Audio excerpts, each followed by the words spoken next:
What's up, Church Unlimited? My name is Cole Cornelius, and I'm here with my friend Thomas Gummings. And we just watched Pastor Bill and Pastor Zach give a phenomenal message about some of the issues going on in today's society. And we thought we would give, a younger generational view on some of the things going on. For sure. It was a great message, wonderful. I think it was an awesome opportunity to have Pastor Zach speak. This really opens the floor for a lot of people to have their voices and opinions heard. And I think that's really important moving forward. Like you've mentioned, there's a lot of people raising awareness, but there aren't really many places that you can sit down in a civil discussion and really be able to be heard and tell your side of the story of what you face personally. And thank you for giving me the option to be able to do that here today. We know it's a rocky subject, and at Church Unlimited, we don't want to shy away from anything, whatever's going on in the world, we want to touch on. And I love a quote I heard from Martin Luther King. He said, "There comes a point where silence is betrayal." And we don't want to have silence at Church Unlimited. We want to speak out on these issues. So we're going to let Thomas talk about, a little bit of things that you've gone through personally, and then, whatever opinions you want to give besides that. For sure. Thank you. Growing up, I was taught to always dress a little bit nicer, to have goals of owning a house and owning a nicer car, and to always be respectful and always to say yes sir, yes ma'am, no sir, no ma'am, and stuff like that, which sounds like typical things that you would teach your child how to do. But mine was always from the point of view that I was African American. And because of that, I was already at a deficit. I was already at a disadvantage. So that I would have to do all of these things to try to come up to a base sum before I even said hello to somebody, meeting them for the first time.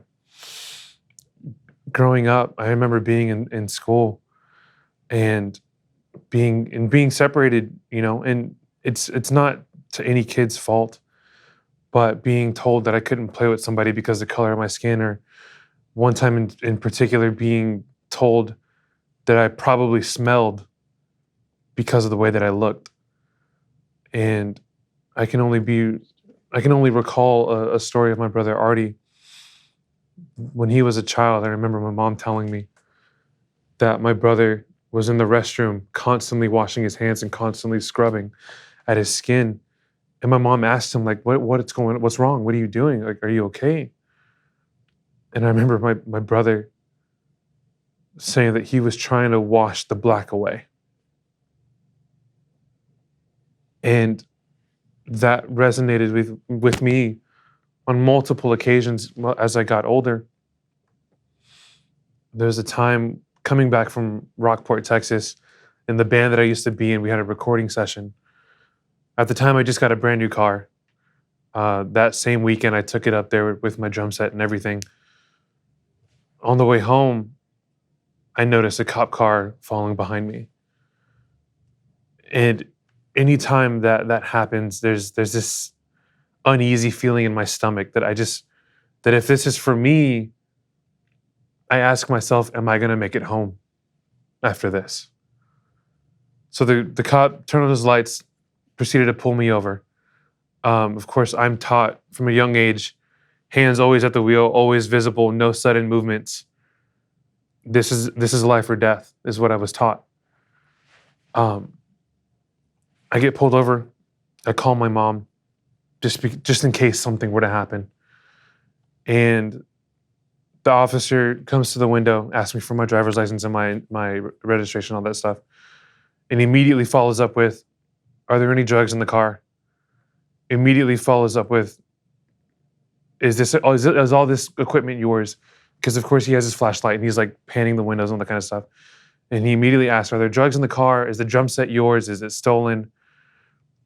And I'm like, no, sir, this is mine, no, sir. He says, "Okay, I'm gonna go run a few quick tests and all that kind of stuff."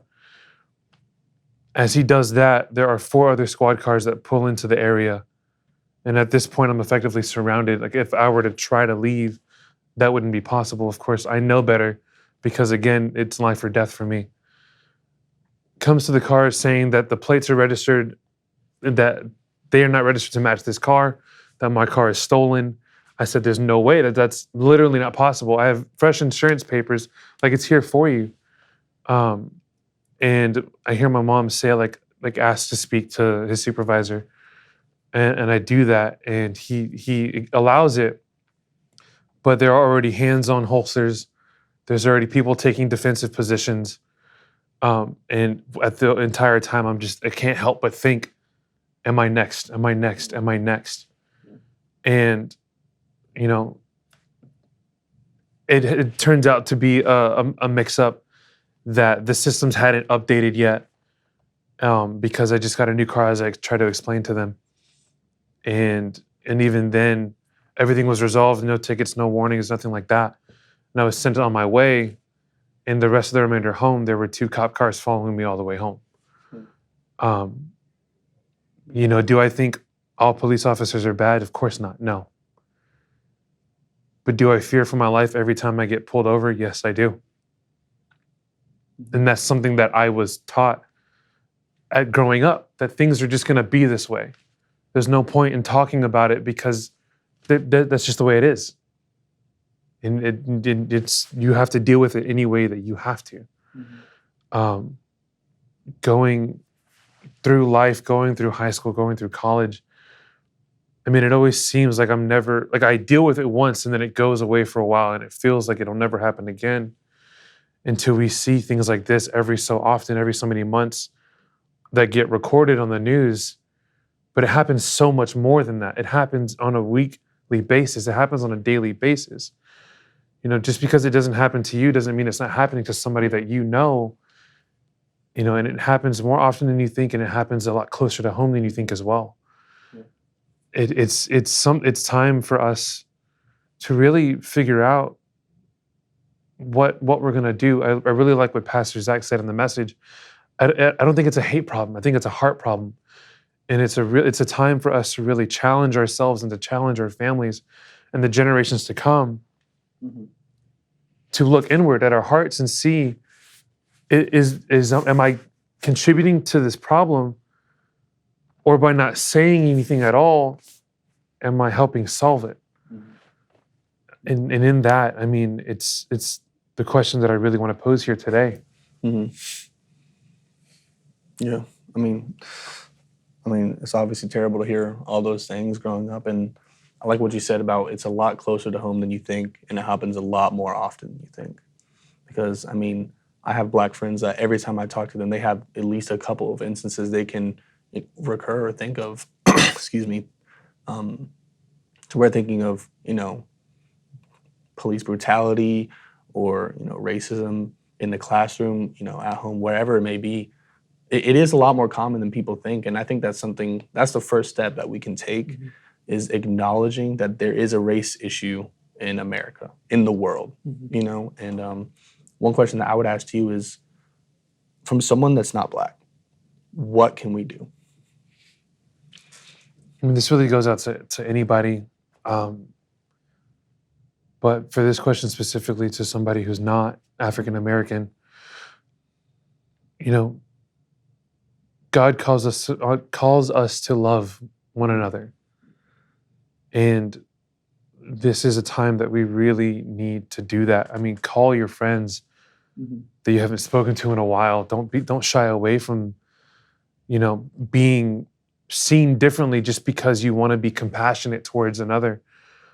There's a point of dropping your pride and dropping your concern for the way you come across to your friends or to your colleagues or to your coworkers or even to your family, and really showing them that there is more to do than just talking about it, listening, observing, and showing people that you are willing to love on others, even the ones that may have not loved on you as well.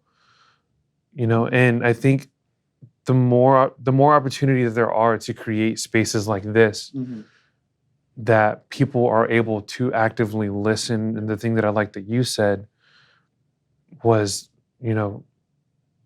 listening is just hearing with application, is taking and learning and actually applying it in your daily life. And in that, again, to me, it's as simple as God's called us to love people. Yeah. And start there. Yeah. One thing I like that Pastor Zach had said was, in his words, he said, "I'm a believer before I'm a black man." And that resonated with me. I mean, I don't understand how someone can't just see past a physical state and say, we're all believers here. Or even if you're not a believer, you're a human being, And so when it comes to that, I think it's just seeing people as believers, as human beings, before anything else. To me, I think that's a given. Like that's just how everyone's brain should work. But it's crazy to think that there's people that, see black men or women below them strictly off of their skin color, which is, absolutely absurd. Yeah, for sure. I mean, that's something that my brother Lincoln always told me, was that I'm human before anything else. Yeah. Whenever he got asked what race he is, what ethnicity he is, what background he has, his response was always, "Why does it matter? I'm human just like you." Yeah. And I think that's something to remember. Everybody else is human just like you are. Everybody else is a child of God just like you are. When listening to the song "Who You Say I Am," there's a place for me. There's that's assuring that there is a place for me in God's house. There's a place for me in heaven, and it's my responsibility to go and make sure that other people know that there are places for them in heaven, in God's house, right alongside me as well. There is no separation. There is no division under God's house. Everyone comes together as one. And I think that's how we need to start treating people. Start in your homes, start in your job, start in your friendships, start anywhere that you have power, responsibility, you have the ability to make that change. Yeah. I think as believers, it's our job, right? Iron sharpens iron. When we see a sin, we call it out. But for whatever reason in America, racism is such a touchy subject that we like to shy away from it, when that should not be the case at all. I just think that it's something we should acknowledge rather than shy away from, just like every other sin as, believers. For sure. So. And again, for me, like my opinion on it is, it's the person behind the uniform. It's really, and this can be in any department, like Pastor Bill said.